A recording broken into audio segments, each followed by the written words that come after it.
Live from KSAT12, the 6 o'clock news starts right now. South Texas, the hill country, getting some rain in brief, heavy downpours for a good part of the day, and that muggy feeling settling in. So is rain still on tap? Is more on the way? Let's check in with meteorologist Adam Caskey.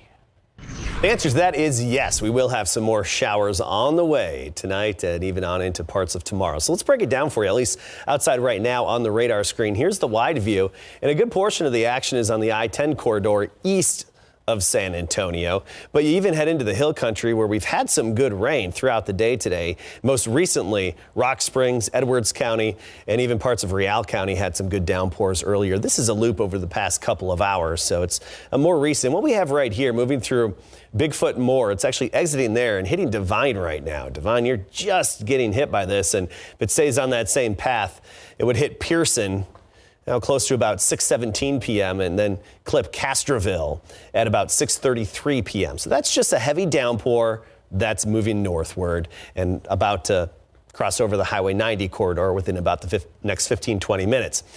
In San Antonio, we don't have any activity right now. Still some road spray, damp roads, some ponding of water on some of the roads, but no real actual falling rain like what we had earlier. That's along the I-10 corridor east of San Antonio. That's where the bulk of that moisture is. So this evening, some scattered showers out there, a variable wind at 5 to 10, drizzle and fog developing later tonight, and that's going to lead to another damp commute tomorrow. We'll talk more about rain chances, how much fell, and what you can expect into the weekend, including a cool down coming up. All right, thanks, Adam.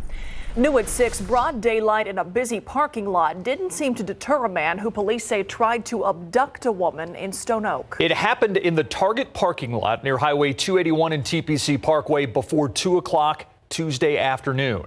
Tonight, the woman revisiting the scene and walking our Devin Clark through the details, which police say are very similar to a case in Austin.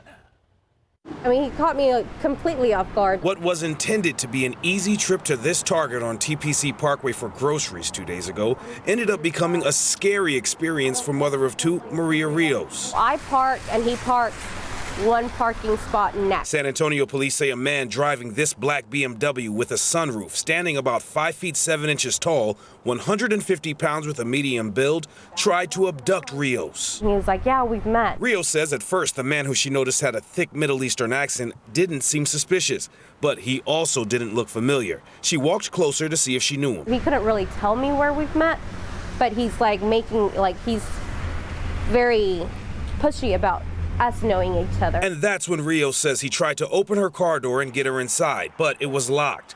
Then he got physical. That's when he grabbed me towards his car, like he grabbed my hand and he was like, come, I'll show you. And I'm like, whoa, like, sorry, don't have time. Rios managed to get away and later reported the incident to police. Now investigators are looking into whether her case is tied to one in Austin, where police say a woman jogging managed to avoid abduction about a week ago. The person and vehicle police are still looking for in that case matches up with the details of Rios' case. Regardless of a connection, Rios is warning others. Just be alert and extra cautious. Target did release a statement following the incident that can be read in full at KSAT.com. San Antonio police, again asking for anyone with any information to come forward. Contact the SAPD Special Victims Unit. The number for that, 210-207-2313.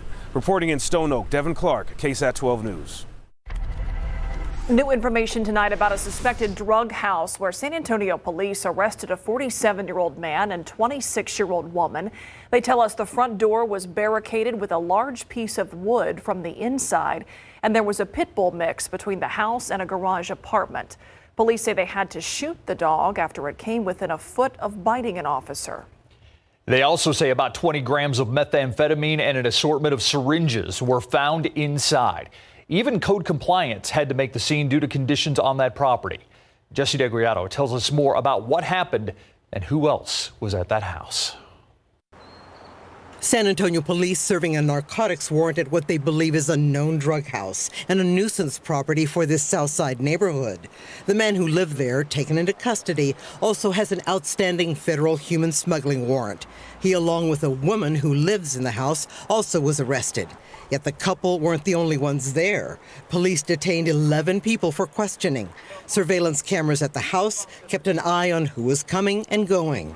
Officers at the scene say they found a felony amount of methamphetamine. They also say the outside was as cluttered as the inside of the house. This middle school is literally around the corner from the house, so its students very likely live in that neighborhood. Many of the neighbors were too afraid to talk even off camera, but this woman did. I don't know what's going on with this neighborhood. The kids I feel sorry for.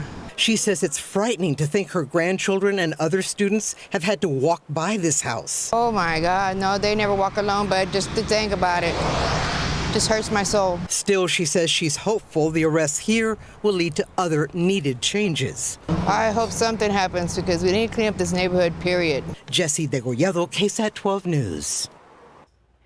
2020 off to a busy start for SAPD homicide detectives. Just 16 days into the new year and already 6 murders on the books, 4 in the last 4 days and 2 last night. Sarah Acosta with the rundown on the deadly start to the year.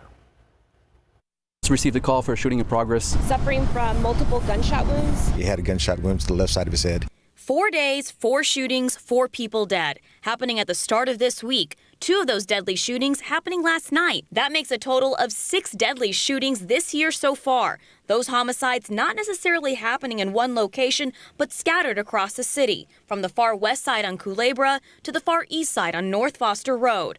Early Monday morning, the San Antonio Police Department responded to a man shot dead in his truck at a construction site on the 5200 block of Eisenhower. Employees found one of their coworkers unresponsive in a vehicle. Tuesday morning, police responded to a murder-suicide at a far east side business on Foster Road. A man shot his brother, then turned the gun on himself. The victim in this case was a relative, and they both worked at this location. He went inside and, for some unknown reason, shot the victim multiple times. Several witnesses called police Wednesday night after a man was shot in a West Side McDonald's parking lot on Culebra. Upon arrival, they found one victim suffering from a gunshot wound.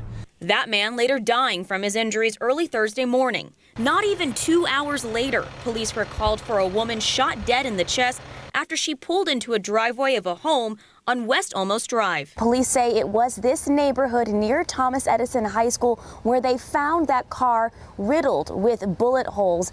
But police are still investigating and trying to figure out exactly where the shooting happened. Out of those 4 shootings this week, only one suspect, the man involved in the murder-suicide on Foster Road, is known. The other 3 shooters, police continue to search for them. Sarah Acosta, KSAT 12 News.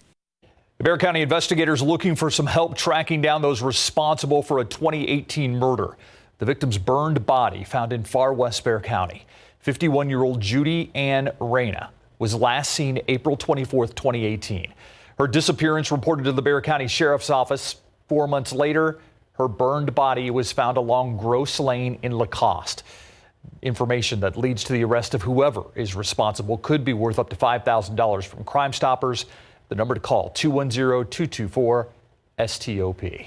Arson investigators with the San Antonio Fire Department trying to figure out what started a fire in an abandoned house on the west side late last night. Fire crews were called to the 1500 block of Southwest 18th Street a little before 9:30. Firefighters say when they got there, they could see the flames. It didn't take long to get the fire out. No one was seriously hurt, but one firefighter did get a minor burn on his hand. Time saver traffic right now. This is the TransGuide camera at 35 and Loop 410. Look at the backup here. This is the northbound lanes, and we're told the main source of this isn't people getting off and on 35 to Loop 410. It's actually at O'Connor and I-35, a stalled vehicle backing things up for miles. Again, this is 35 and Loop 410. O'Connor Road, a couple exits up, but that's what's causing the backup here. A local state representative is challenging the mayor's mass transit funding plans. In an open letter dated yesterday, San Antonio Republican Lyle Larson suggested redirecting the tax money from pre-K for essay instead of from an aquifer protection plan. Garrett Berger on this alternative plan. It's a question of priorities. 2/8 cent sales taxes are expiring in 2021. One funds a program to buy land and acquire easements around the Edwards Aquifer. The other funds a program that helps provide pre-K programs to needy families. The mayor wants to use the first tax once it expires for sending more money to VIA while shifting the Aquifer Protection Program and the funding of it over to SAWS. But Representative Lyle Larson thinks it's better that pre-K for SAs should get the funding chop, writing, quote, eliminating funding from a program that has protected our community's most important water source for decades makes little sense, especially when there are other available funding sources that are currently dedicated to duplicative programs. Larson says since the Texas legislature passed House Bill 3 requiring districts offer full-day pre-kindergarten and appropriating money for an early education allotment, it, quote, appears that all local school districts will be able to provide the services that pre-K for SA currently delivers. At a Wednesday night council meeting, the same day Larson's letter is dated, though, pre-K for SA officials addressed the idea that HB 3 had replaced the need for their program. So what I hear from our district colleagues is that while HB 3 was a good step forward, it really is not covering the full costs of full-day pre-K, let alone all the other things. And also, there is a fear that in the next biennium, there will not be sufficient funding to continue to provide that support, and then districts would be back to the same level of funding they had previously. Garrett Berger, KSAT 12 News. The mayor has not yet responded to Representative Larson's letter.